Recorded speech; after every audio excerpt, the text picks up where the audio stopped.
I'd like to welcome everyone to Commissioner's Court. We're glad you're with us here today. Before we get started, we have Brother Chris Harrison with us to lead us in our invocation. And Commissioner McCann, the pledge is please, sir. Let's pray.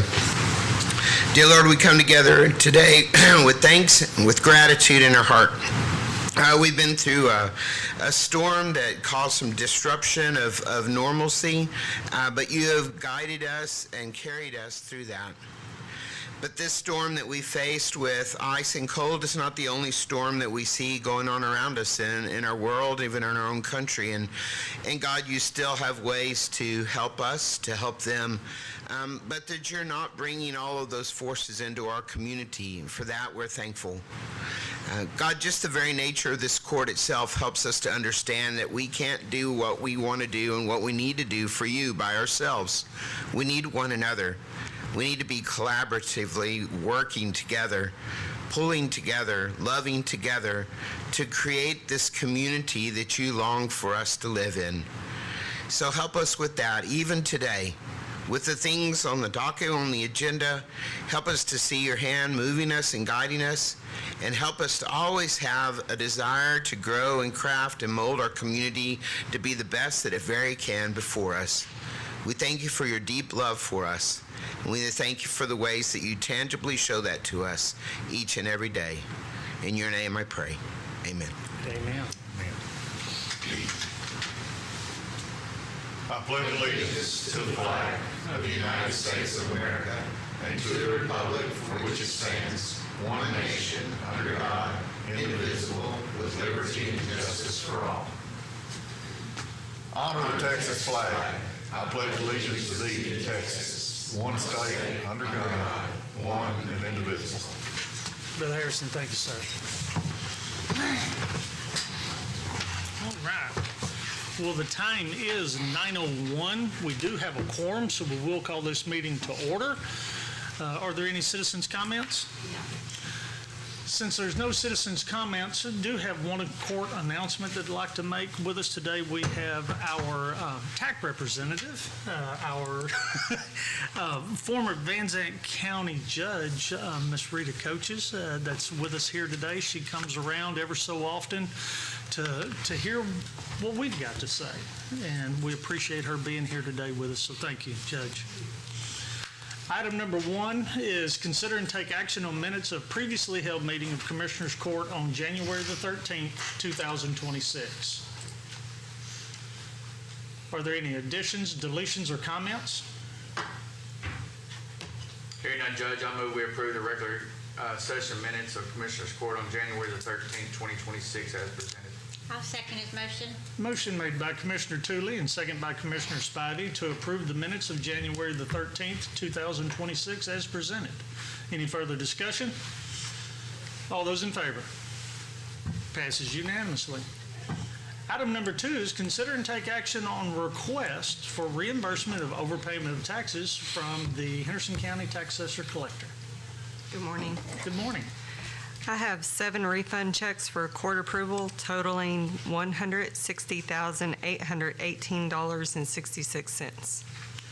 Court, questions?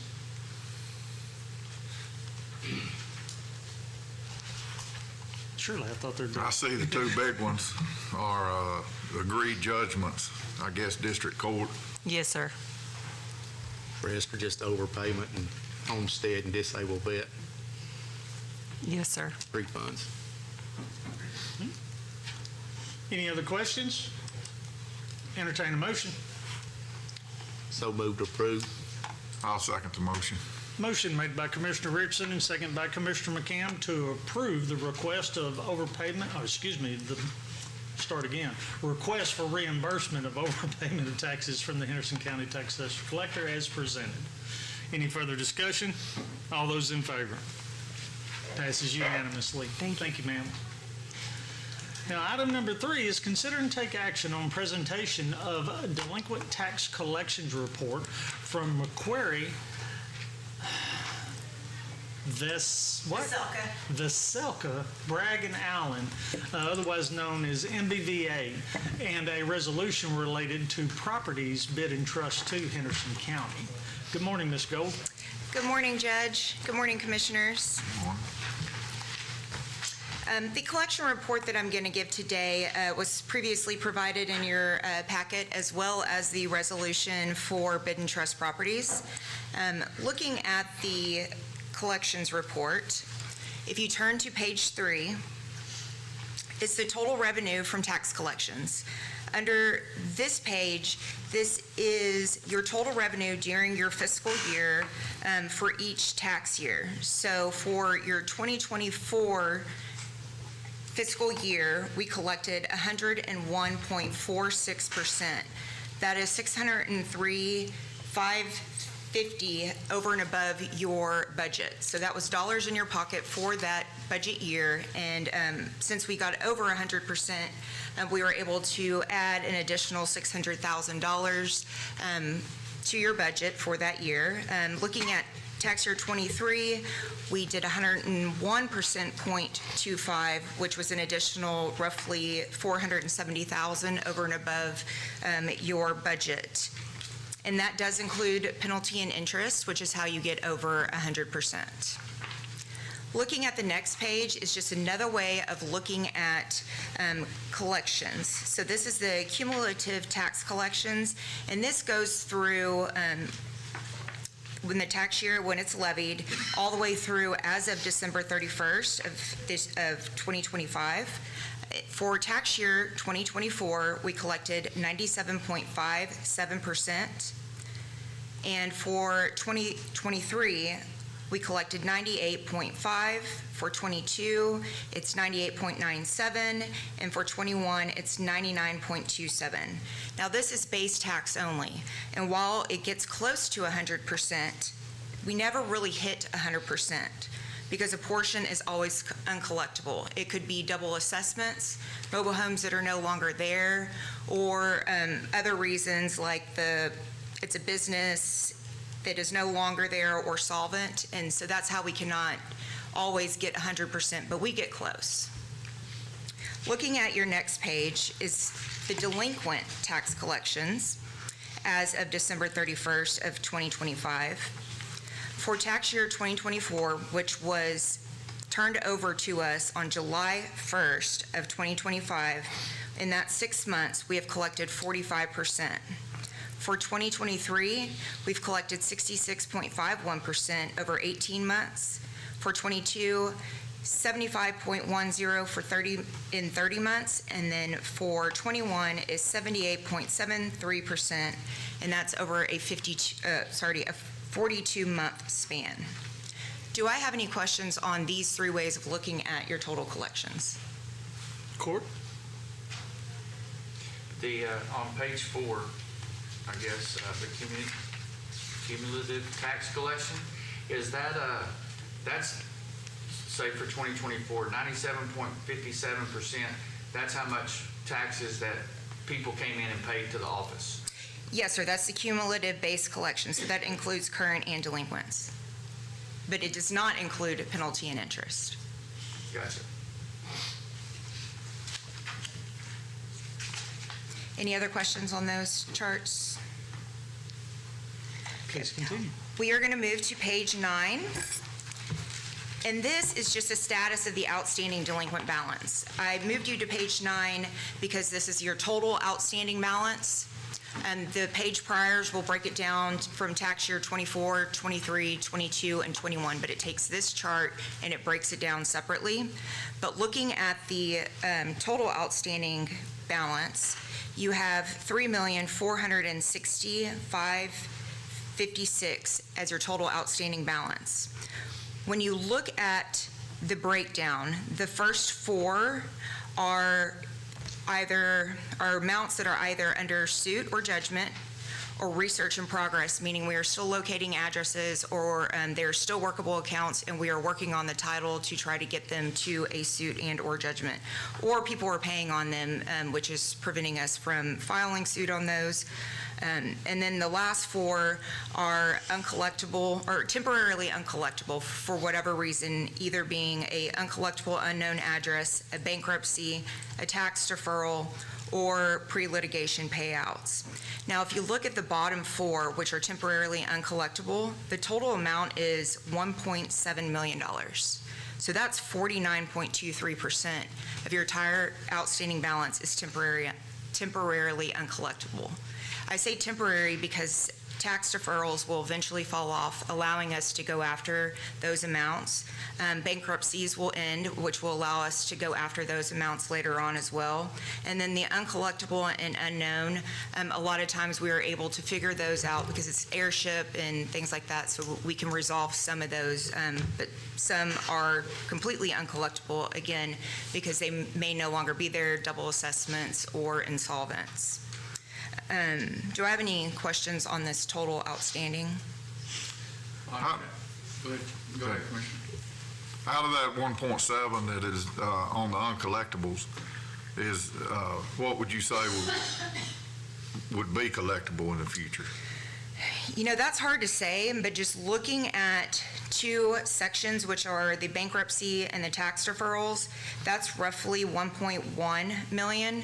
Those are going to be eventually collectible. Now, the total amount there may not come in, but we'll at least be able to move on those accounts and get them back on the tax roll so that they will become income producing going forward. That's kind of what I wanted to know, what the tax deferrals were and the bankruptcies. Tax deferrals and, say over 60, or I don't know if it's over 65 and tax deferrals are the same ones, but how does that, when tax deferrals, people are pushing it, keep on pushing it out, will we be able to collect that money when that property sells or when they pass away or stuff like that? Yes, essentially. There may be a portion which you would have to write off just because it's, while the deferral will preserve older tax years to allow us to go after them, we can only sell property for the lesser of the adjudged value or the total amount under any judgment. Typically with a tax deferral, they've been on there for so long that the taxes have become such of the amount that they're way and above the adjudged value. So there is a chance of having to write off those portions of later years. However, when we do get it back on the tax roll, it will become income producing again. But yes, there is availability to go after those. And how that happens is a tax deferral is placed on a property, which prevents us from filing suit, moving forward with the suit, to take judgment and or post it for sale.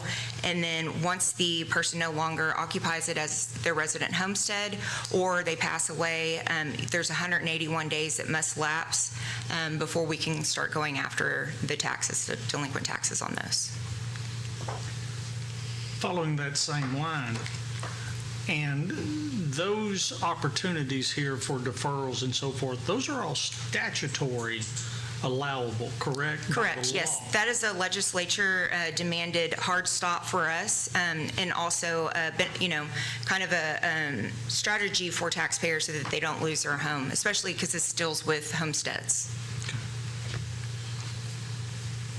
And this all comes down to, like when we're doing budget workshop, why we only do like, was it 94% or 92% of the appraised Nine. certified value? 90. This year, we done 90 this year because of the money that doesn't come in, or like today during the overpayment of taxes and stuff that we had to get back. So. Correct.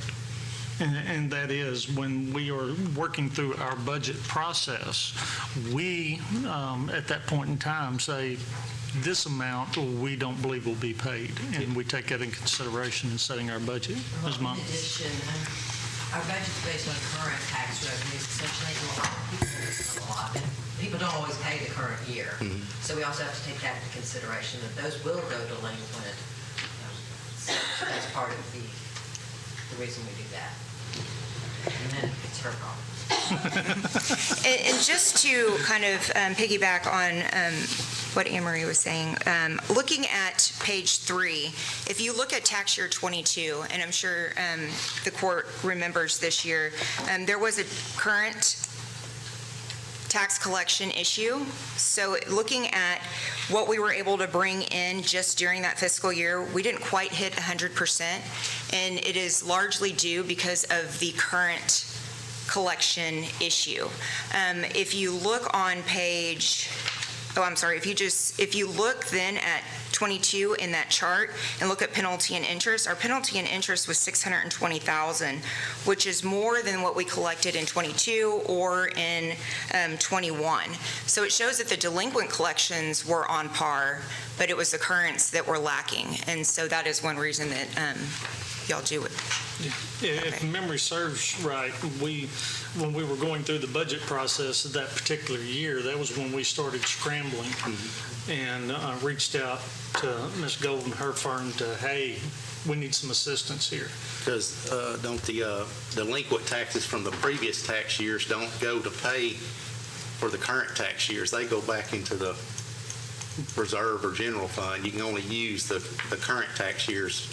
No, there is a second line of revenue where we estimate in our budget preparations of a certain amount of delinquent taxes that will be collected in that year to use in the fiscal year. It is a smaller amount, but you're exactly right. When it comes to, we take that into consideration. And then moving on to page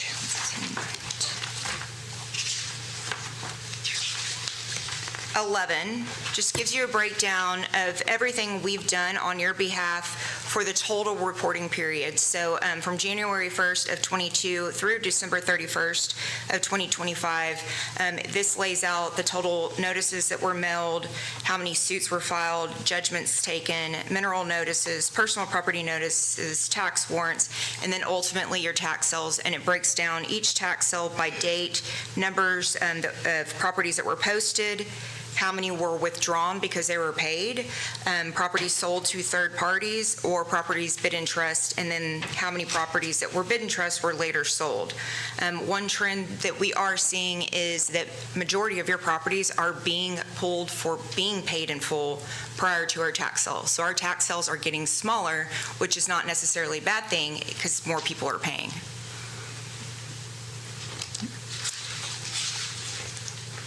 Yeah, because a lot of them, like you say, December 3rd, 2024, you had 21 properties, 20 of them were withdrawn. Yes, sir. Where people So are coming in and paying. When we say we're going to put them on the courthouse steps, then people come pay. Yes, sir. And on your last page, page 12, deals with the bankruptcies. We filed 296 notices of appearance in bankruptcy, 97 proofs of claims, and 9 objections to those plans. So we are able to go in and we track the bankruptcies to make sure that we claim our first priority in those to get those paid, the taxes paid. That on average is almost 100 bankruptcies a year.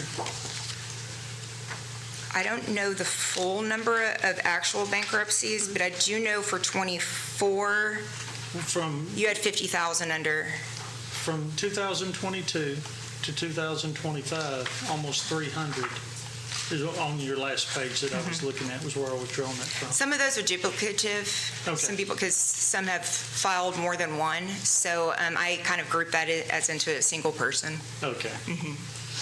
Sometimes they know how to work the tax system and can file and put a hard stop right before our tax sale, and then, 3 months later, we can repost it and so on and Gotcha. so forth.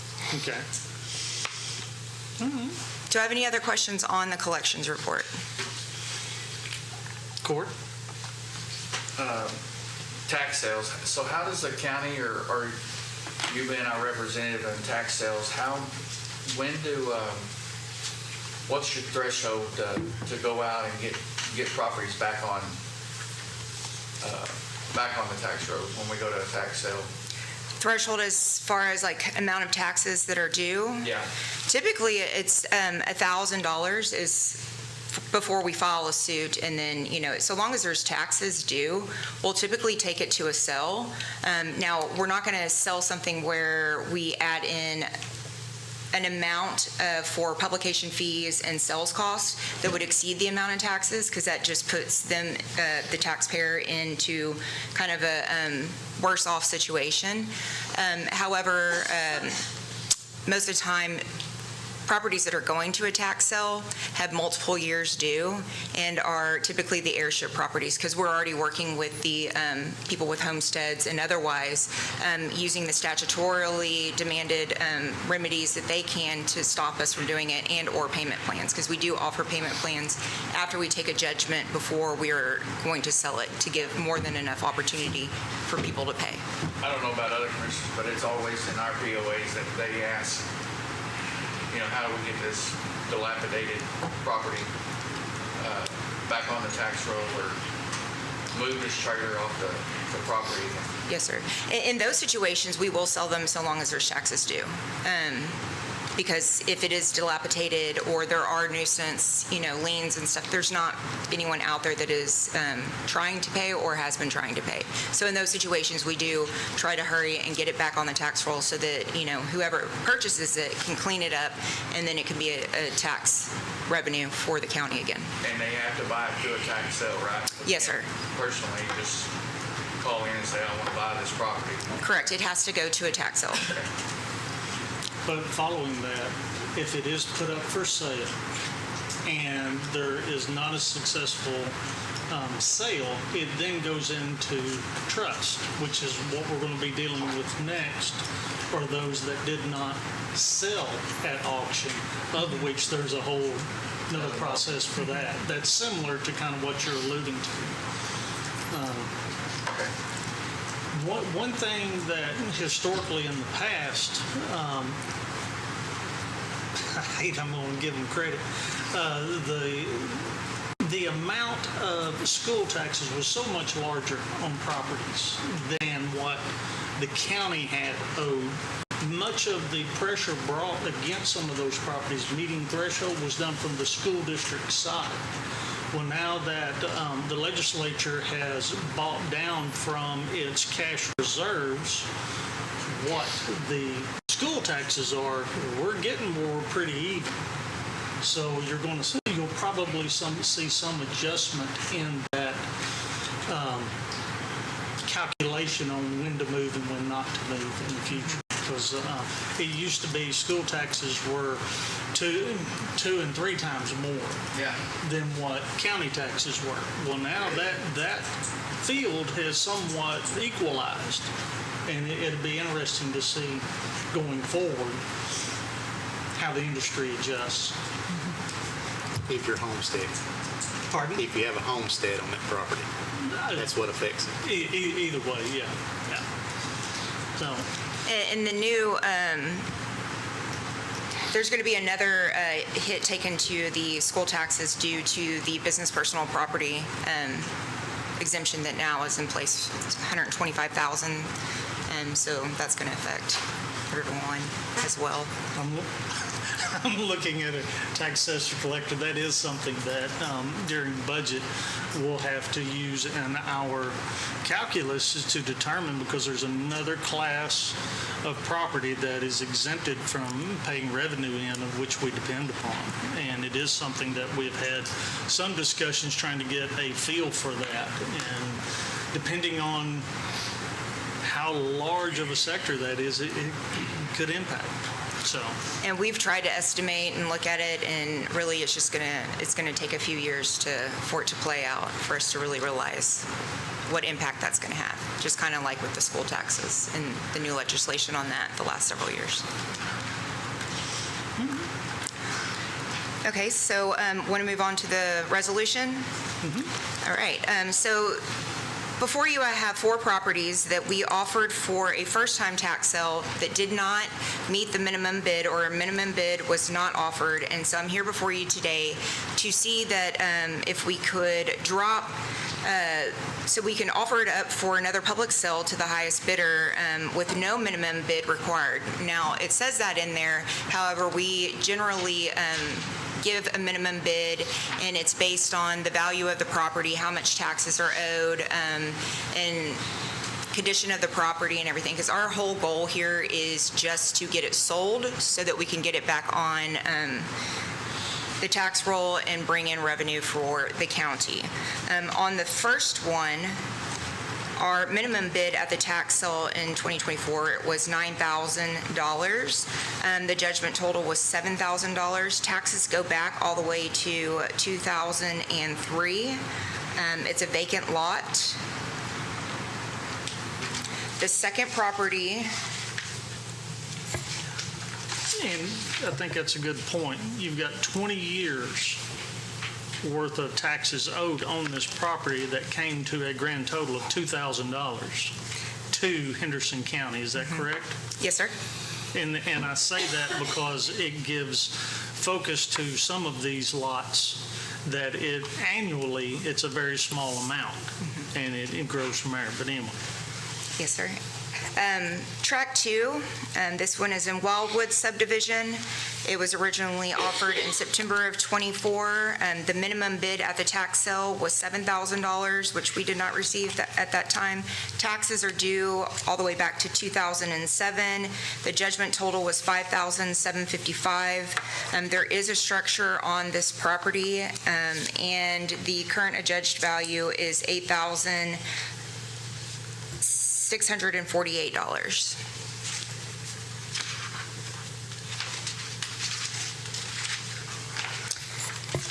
The third property is located in Cherokee Shores, and it contains a mobile home.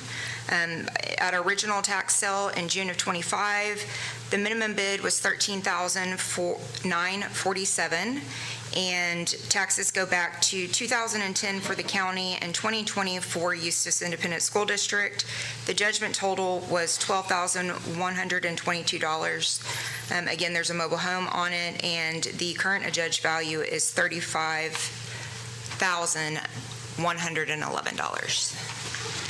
This is, I didn't make a comment on the first one, but it's the same way that they stopped paying county taxes in 2010, and they stopped paying the school district taxes in 2020. So it's kind of ironic that I wonder why for those 10 years they were just paying. Since we do not represent these school districts, the competing law firm might have filed a suit on it when their taxes were enough. Because, I mean, on this first one, they're due at this time for 2020 to 2024, $5,577. Now, the county for 2003 and then 2006 through 2023 is only $2,000. So back those early years, it probably wasn't of the amount to where we could file a suit on it. However, the school district could because their amount was higher, and then they got collected through their suit, were able to dismiss that lawsuit because it's only on behalf of the school district, which is how those get paid. And then they got behind again? Yes, sir. Gotcha.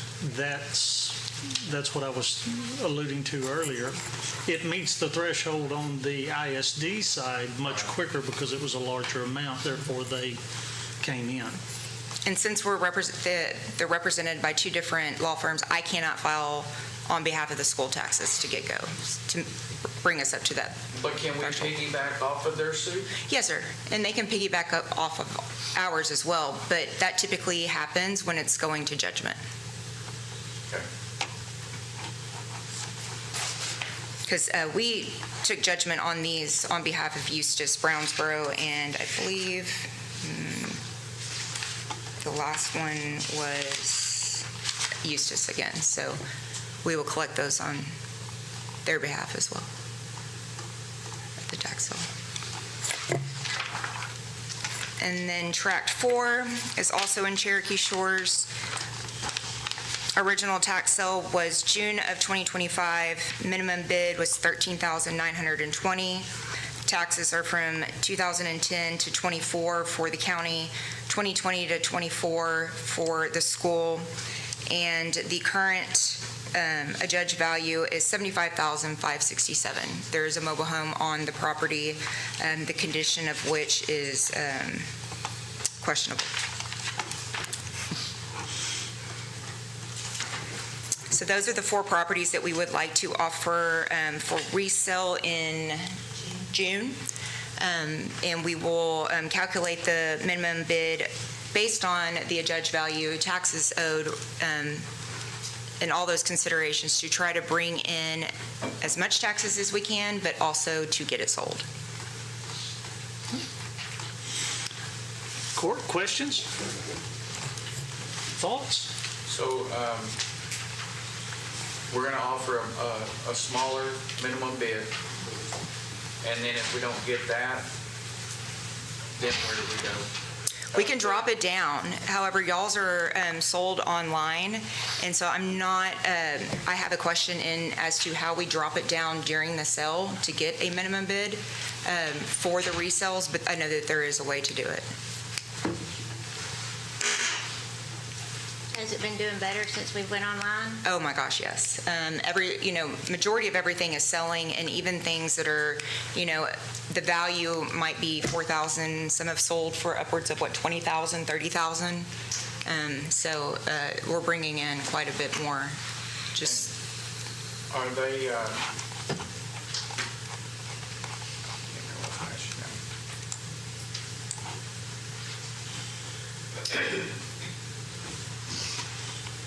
Well, the volume of properties, the number of properties has reduced dramatically for multiple reasons. One, everybody wanted to move to Texas through that stint there and was buying anything and everything they could. Many of the online purchases are of the same nature, are they not? These sight unseen, what's that, or was that one drainage lot over there in your precinct that we had development issues with? Somebody bought it online, and here they come and started addressing it, and it wasn't a buildable lot. So one thing about state of Texas is buyer beware when buying these properties. So, that's right. Court? So is this resolution for a lower minimum amount or no minimum? It is for a lower. We just put no minimum in the event that we don't get that initial bid, then we can continue to drop. So like on the courthouse steps, if I didn't bring in the minimum bid that I thought that we could obtain, I might drop it down to, by $100 until I can get somebody to bite.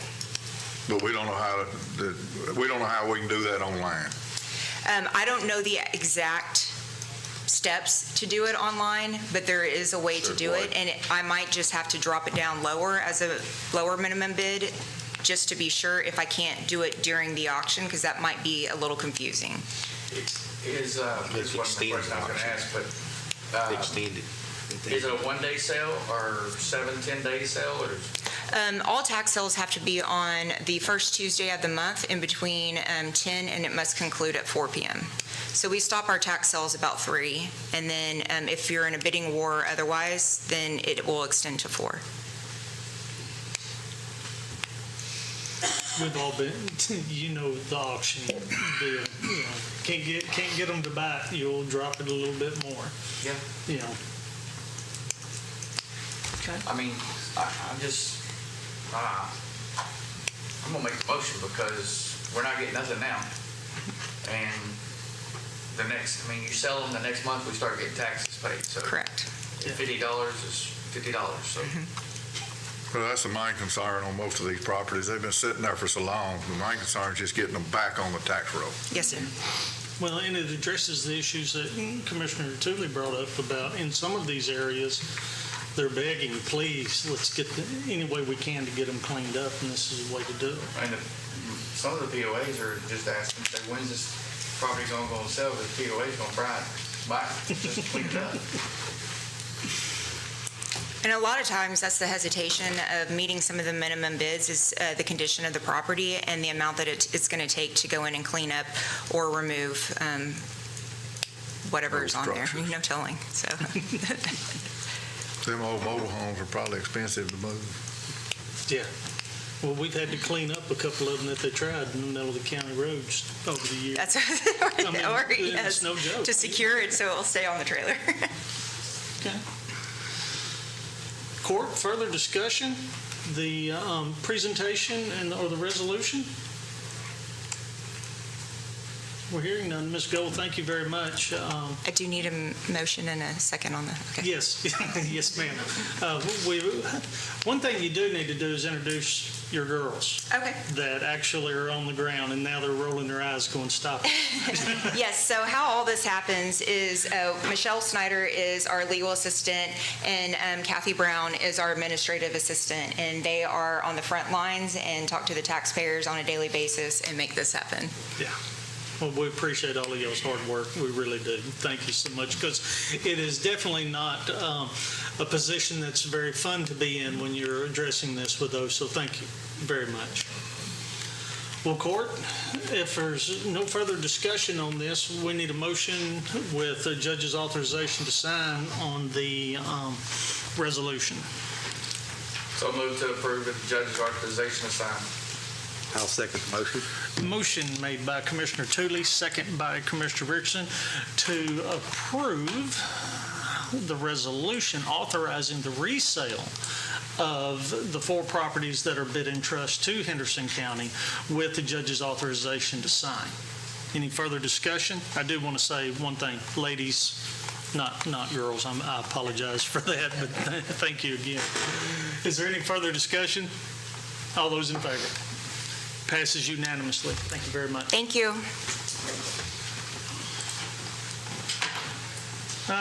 Now we're to item number 4, which is consider and take action on the Henderson County investment policy for 2026. Mr. Bynum?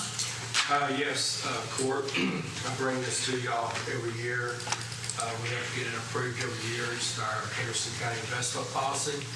Anne Marie and I would both go over this, look at this. We've actually discussed it. We don't see any changes right now. I've also discussed it with our depository bank, and they don't see any need as well. So I don't have any changes that are made on it. It's currently as it was last year.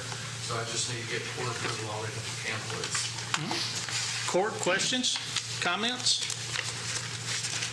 Ms. Monk, is there anything you want to add into this discussion? Everything's the same. Okay. If there's no comments, we'll entertain a motion. I'll make the motion. I'll second.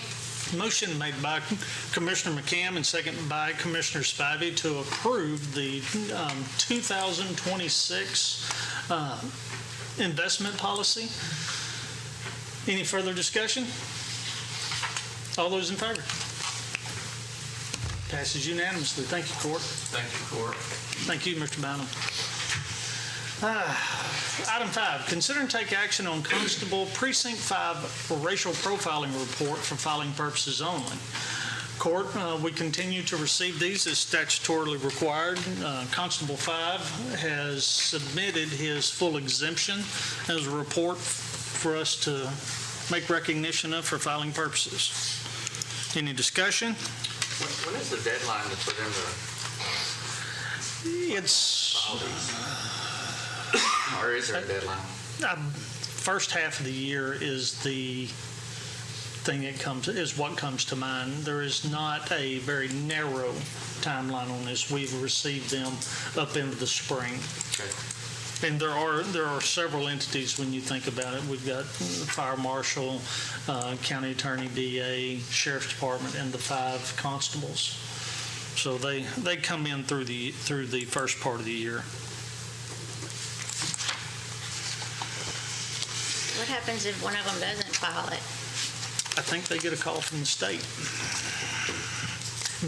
Our part in this is administrative, as far as enforcement, so forth. We do not have a role, but we do play an administrative role in this. Any further discussion or comments? If not, entertain a motion. So moved to approve for filing purposes only. Second. Motion made by Commissioner Spivey and second by Commissioner Tooley to approve Constable Precinct 5 racial profiling report for filing purposes only. Any further discussion? All those in favor? Passes unanimously. Item number 6 is consider and take action on interlocal agreements with Smith County to continue participation in the East Texas Auto Task Force and the Catalytic Converter Theft Program. Ms. Vaughn. Good morning, Court. This is our Auto Task Force agreement with Smith County. It pays for one of the deputies' reimbursement for his salary. And the other one is the Senate Bill 224. It's for the prevention of catalytic converters. It's another interlocal agreement funded by the Motor Vehicle Crime Prevention Authority. Looks like Smith County got $35,400. Not sure what we're being reimbursed, but we are offering up $1,475 on our part. Court questions? We've been involved in the task force for years and years. And this officer is stationed in Henderson County? And as a part of the grant process, they take a part of our expenses to put into the grant program, and there is that reimbursement to us. Not only that, we have access to the resources that the task force has, and it's been quite successful. I mean, we've even used them a time or two on a couple of tractor recoveries. So it's really been a good program for us. Now, the catalytic converter one is not quite as long, but it is another one of those, you cobble a lot of these grants together to make one good tool, and that is also one that comes involved. I don't know, Chief, you got anything you want to add to that? We're just benefiting from the whole task force and being able to combat crimes and stuff. Okay, thank you. Would that be from the, say, when the license plate cameras, that we get access to that? Or is that just us? Our LPRs are ours. But I'm saying throughout the state. Yes, sir. Does this task force allow us to do that throughout the whole state? Yes, sir. Any further discussion? All right, well then we'll entertain a motion for both resolutions with the county judge's authorization to sign. So move to approve with the judge's authorization to sign. I think it has the sheriff's signature on there, too. Does it? Yes. Yeah. All All necessary signatures. Thank you. Do we have a second? I'll second it. Motion made by Commissioner Tooley and second by Commissioner McCann to approve the interlocal agreements with Smith County to continue participation in the East Texas Auto Task Force and also the Catalytic Converter Theft Program with all necessary signatures authorized. Any further discussion? All those in favor? Passes unanimously. Thank you. Thank you. Item 7. Consider and take action on agreement to enter private property ID number 259848 and 259846 to perform drainage maintenance impacting Slaughter Ranch Road in Precinct 1. Commissioner. Yes, Court. There's been a drainage issue on this road for years, and my foreman has made a plan to try to alleviate the problem. The road stands in water all the time, and it's just eating the road up. So we visited with the gentleman. He owns both of these properties. We're really just going to be doing a little bit of work if it passes on 259848, and we're only going to be about 10 feet off of our right-of-way just to try to make it drain a little bit better to the lake to get off the road. And we are putting in a culvert, which it's under our road, so that really doesn't have anything to do with it. But we just wanted to, I just wanted to bring it before y'all and make sure we did the right thing. Court, questions? I have all the paperwork and the backup with the signature of the property owner as well. Court, if there's no questions, we'll entertain a motion. I'd like to make the motion to approve Henderson County Precinct 1 workers to enter private property ID 259848 for drainage maintenance off Slaughter Ranch Road located in Precinct 1 with the Commissioner's authorization to sign. I'll second the motion. Motion made by Commissioner Spivey and second by Commissioner Richardson to approve the agreement to enter on private property ID number 259848 and 259846 to perform drainage maintenance impacting Slaughter Ranch Road located in Precinct 1 with the Commissioner's authorization to sign. Any further discussion? All those in favor? Passes unanimously. Item number 8 is consider and take action on request to amend Road and Bridge Precinct 1 position number 611107 from an open operator 2 position to an operator 3 position. Commissioner? Yes, Court. I created this new position for the 2026 budget during the 25 budget workshop. And I initially listed the opening as operator 2, step 1, and I would like to change it to move it to operator 3, step 1 position. I just have to make some changes in there since my foreman left. So I just need to move that if possible.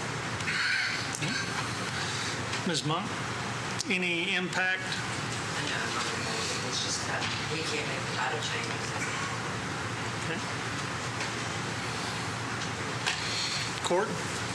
She got the money in her budget to move them around. Yes, sir. If there's no further discussion, entertain a motion. I'd like to make the motion on the request to amend Road and Bridge Precinct 1 position 611107 from operator 2 position to operator 3 position. I'll second the motion. Motion made by Commissioner Spivey and second by Commissioner Richardson to approve the request to amend Road and Bridge Precinct 1 position 611107 from an open operator 2 position to an operator 3 position as presented. Any further discussion? All those in favor? Passes unanimously. Thank you. Item 9, consider and take action on release of construction performance improvement bond number LX 290306 218500 held by Henderson County Judge for the construction of Fullingham's Grace Haven subdivision located in Precinct 4. Commissioner. Yes, Court, this is a new subdivision that's been completed and all the infrastructure has been put in and the roads. It's out on East College Street here, right outside the city limits of Athens. They've got it completed and they're wanting to release their performance improvement bond. I've gone out and inspected all their electrical and water installments, and they do have a concrete road in there, and this goes in for a 32-lot subdivision. Court, questions? Mr. Strong, is there, from the legal side, anything you wish to add into this discussion? This fell under our old subdivision rules, and that required also a review by our designated county engineer, and that did happen in this case. He's able to go out there and inspect the property, and so we're ready to release the performance. Thank you, sir. Court, questions? Entertain a motion. So moved to approve the release of the construction performance bond for Fulham's Grace Haven subdivision. I'll second the motion. Motion made by Commissioner Richardson, second by Commissioner McCann, to approve the release of the construction performance improvement bond held by the county judge for Fulham's Grace Haven subdivision located in Precinct 4. Any further discussion? All those in favor? Passes unanimously.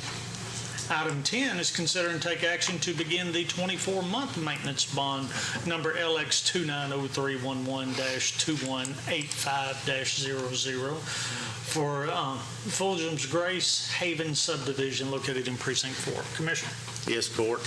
Under our subdivision rules, we've got it in here that if it has improvements of a road in there, they have to get a maintenance bond on the road for 24 months after the release of the construction bond.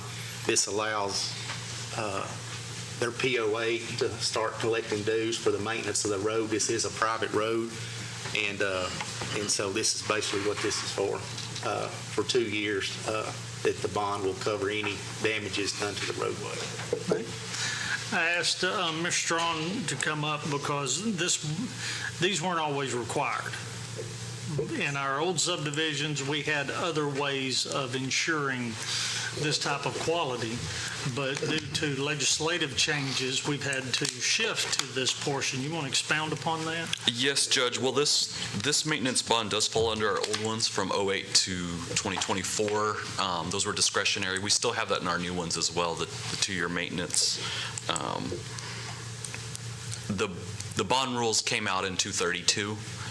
There's a lot of limitations to it, but it does allow counties to require a surety to make sure that roads are done to county specs, and then also followed up with that maintenance where after it's done to make sure it's still quality work. And so we've done that under 232 through the local resolution and ordinance of how we implement subdivision rules.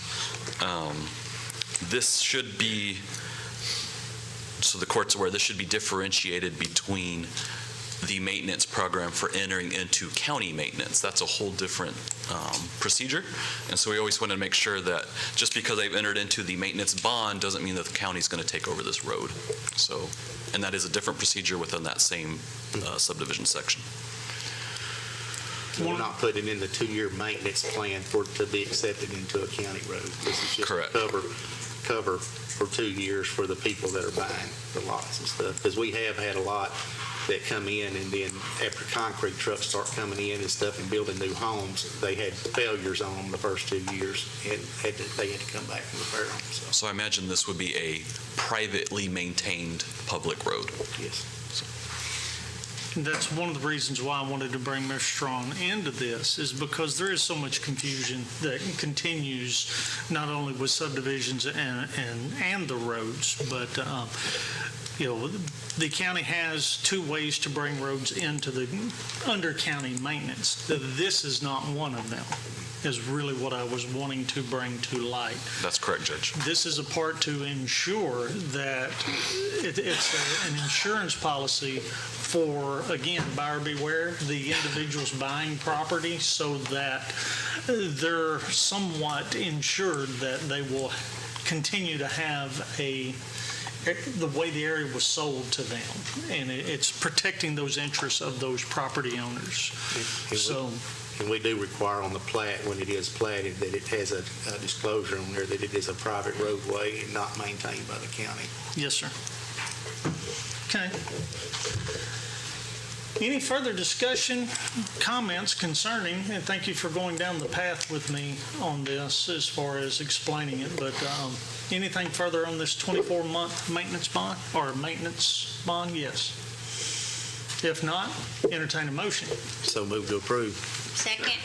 Motion made by Commissioner Richardson and second by Commissioner Spivey to begin the 24-month maintenance bond number LX 290311-2185-00 for the Fulgham's Grace Haven subdivision located in Precinct 4. Any further comments? All those in favor? Passes unanimously. Thank you, Court. Thank you. Item 1 is receive financial reports, of which we have none. And item 12 is consider and take action on payroll distributions and accounts cash sheets, which I believe we have 2 of them. Mr. Bynum? Yes, Court, this morning I have the ending periods for November of 2025 and December of 2025. I need to get court approval on the cancellations. Court, questions? Comments? If there are none, entertain a motion on both. I'd like to make the motion to approve the accounts cash sheets as presented. Second. Motion made by Commissioner Spivey and second by Commissioner Tooley to approve both account cash sheets as presented.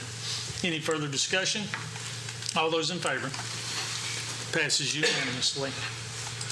Thank you, Court. Thank you. Item 13, consider and take action on submitted contracts, and we'll start with the LexisNexis. Yes, that is paid for the law library fund. It's not tax revenues. This is used by our county attorney's office and district attorney's office for research. Something that we have had forever. Court, questions? Do we approve this as presented, or is there changes? The only change will be that the salesman had it strictly with the district attorney's attorney's office, and that's not who you're contracting with. You're contracting with the county, and he's supposed to make that change. I just haven't received that updated contract. Any further questions? Authorization, we're going to need judge's authorization to sign on this. So if there's no further discussion, entertain a motion. I'll make the motion with the judge's signature to authorize. I'll second the motion. Motion made by Commissioner McCam and second by Commissioner Richardson to approve the agreement with LexisNexis for services related to the law library with the county judge's authorization to sign. Any further comments? All those in favor? Passes unanimously. Ms. Mont? And then the other one is the Document Solutions. This is to get some printers into the two chief's office and the sheriff's department. Court, questions? Hearing none, entertain a motion with someone's authorization, judge's authorization to sign. I was going to give it to you. So moved to approve. Second. With judge's authorization? Yes, sir. Thank you.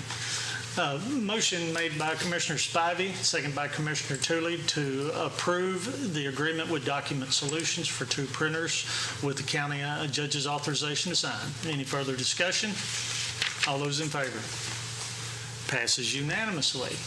The next two are with CMT, and these are the fire alarm monitoring contracts for the senior citizens building and the AgriLife building.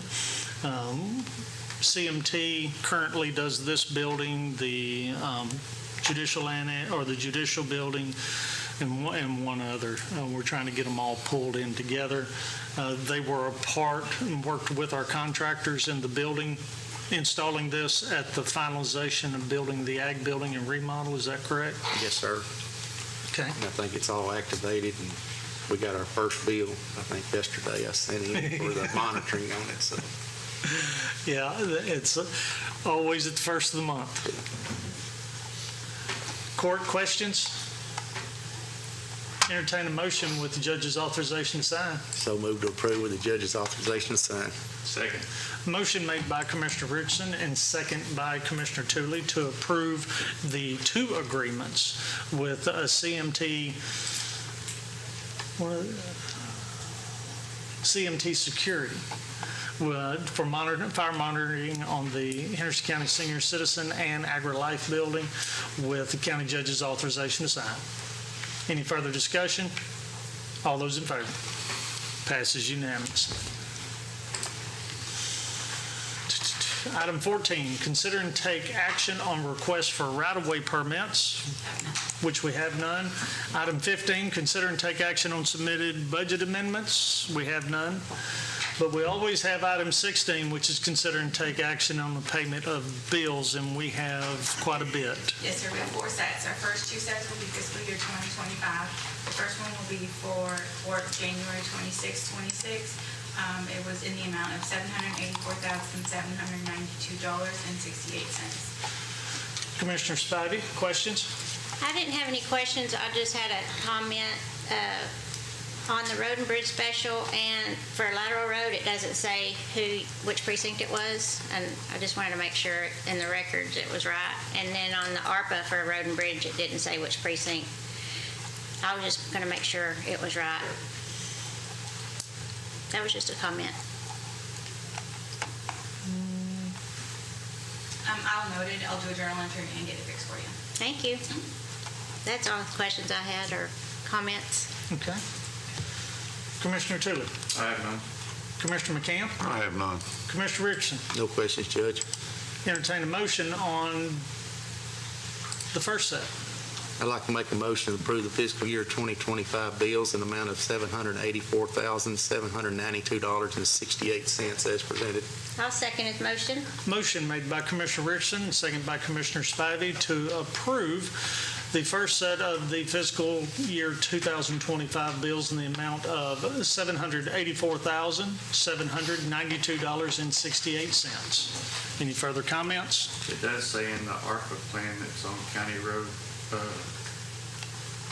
looks like precinct 4. Yeah, but sometimes I have some 2s and they have some 3s, and Yeah. You can have all my twos. You can have them back. Any further discussion? All those in favor? Passes unanimously. Ms. Carpenter? Yes, sir. Our second set of fiscal year 2025 is in the amount of $21,441.52. Commissioner Spivey, questions? No questions, Judge. Commissioner Tooley? Commissioner McCam? I have none. Commissioner Richardson? No questions, Judge. Entertain a motion. I'd like to make a motion to approve the second set of 2025 bills in the amount of $21,441.52 as presented. I'll second. Motion made by Commissioner Richardson and second by Commissioner Spivey to approve the second fiscal year 2025 bills in the amount of $21,441.52 as presented. Further comments? All those in favor? Passes unanimously. Ms. Carpenter? Our first set of fiscal year 2026 is in the amount of $1,425,411.79. Commissioner Spivey? No questions, Judge. Commissioner Tooley? I have none. Commissioner McCam? I have none. Commissioner Richardson? No questions, Judge. Entertain a motion. I'd like to make a motion to approve the fiscal year 2026 bills in the amount of $1,425,411.79 as presented. I'll second the motion. Motion made by Commissioner Richardson and second by Commissioner McCam to approve the first set of fiscal year 2026 bills in the amount of $1,425,411.79 as presented. Any further discussion? I would like to make a statement that most of the, half of this was vehicles for the sheriff's department. It was budgeted in, so Thank it you. seems kind of high, but half of it was budgeted money for vehicles for the sheriff's department. And there was also, we might add, for the radio project, Yeah. our maintenance side of that. Annual maintenance. Because that annual maintenance was $280,000. So we're at 900,000 just in those two projects, but both of them that we had money budgeted for, so. Thank you. Any further comments? All those in favor of the motion? Passes unanimously. Our second set is, fiscal year 2026 in the amount of $152,430.03. Commissioner Spivey. No questions, Judge. Commissioner Tooley. I have none. Commissioner McCam. I have none. Commissioner Richardson. No questions, Judge. Entertain a motion. I'd like to make a motion to approve the second set of fiscal year 2026 bills in the amount of $152,430.03 as presented. I'll second his motion.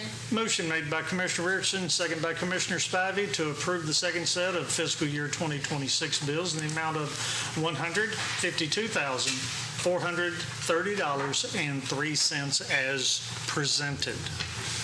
Any further discussion? I will say these four bills are brought to you by the snow event we had, unable to have court next week. So bills must be paid.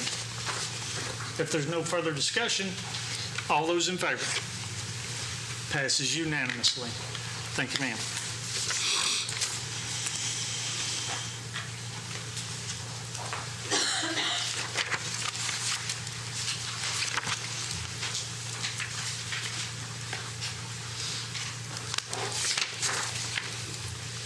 I am pausing. The next item will be precinct 1, so I'm giving her an opportunity to.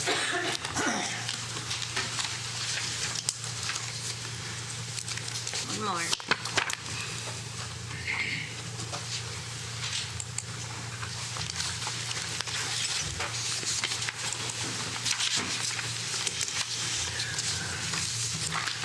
We're to, item 17, consider and take action on submitted plats. We have one in precinct 1 and all fees are paid. Commissioner? Yes, this is a replat of one lot and dividing it equally into two lots. Each lot is over 1 acre and it's located in the Tool area off of County Road 2403 South. The reason for the replat is to sell a lot, and you can see all the required paperwork is here from the owner and the development office. It's in the backup. If there's any questions, we have the development office here to speak. But everything looked good, and everything was signed. Court, questions? Hearing none, entertain a motion. I'd like to make the motion to approve the final replat of Deer Meadows subdivision, replat of Lot 2, creating lots 2-R1 and 2-R2, located in Precinct 1 for filing purposes only. Second. Motion made by Commissioner Spivey and second by Commissioner Tooley of the final, approving the final replat of Deer Meadows, creating lots 2-R1 and 2-R2 for filing purposes only. Is there any further discussion? All those in favor? Passes unanimously. Thank you. Thank you. Item 18, open and consider bids, which we have none this time. Item 19 is consider and take action to adjourn. So moved. I'll second the motion. Motion made by Commissioner Tooley and second by Commissioner Richardson to adjourn at 10:04. Any further discussion? Hearing none, all those in favor? Passes unanimously. Thank you for being